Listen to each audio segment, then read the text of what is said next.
नाजरीन, निर्मल के मौजे एल्लापल्ली में आज हरिताहरम प्रोग्राम का इनेकाद अमल में लाया गया, जो अहाते 3311 केवी सब स्टेशन में अंजाम पाया। इस मौके पर मधुसूदन डीई इलेक्ट्रिसिटी ने अपने खिताब में कहा कि पाक फिज़ा की पैदावार के लिए अवाम को चाहिए कि वो दरख्त व पौधों की तनसीब को यकीनी बनाएं। यह हुकूमत का बेहतरीन प्रोग्राम है। अपने इलाके में पौधों की तनसीब से सेहत और तंदुरुस्ती मिलती है, फ़िज़ा में ताजगी और बीमारियों से निजात भी हासिल होती है। उन्होंने पौधों को लगाने पर जोर देते हुए कहा कि पौधों की वजह से पानी की अट की पैदावार में भी बड़ी मदद मिलती है। इस मौके पर A D Ramesh, A E rural Venkatapathi Raju, SLI Pochaiah, operator Sheikh Ahmed, Surender व दीगर मौजूद थे।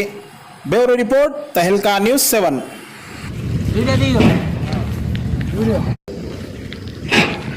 ఎక్కువ పెరుగుతుంది కాబట్టి చెట్లు చాలా అవసరము.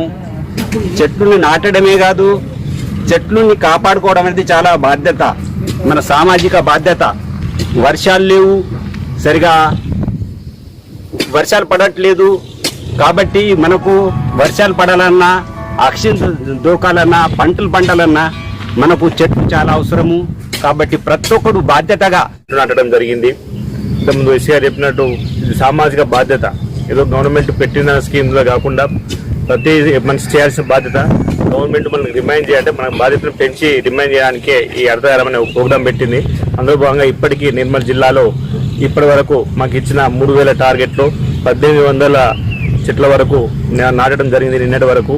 ఇంకా మిగతా వారం 10 రోజుల్లో కూడా టోటల్గా 3000 చెట్లకు టార్గెట్ పెట్టుకొని అవి రీచ్ కావడానికి ప్రయత్నం చేస్తాము.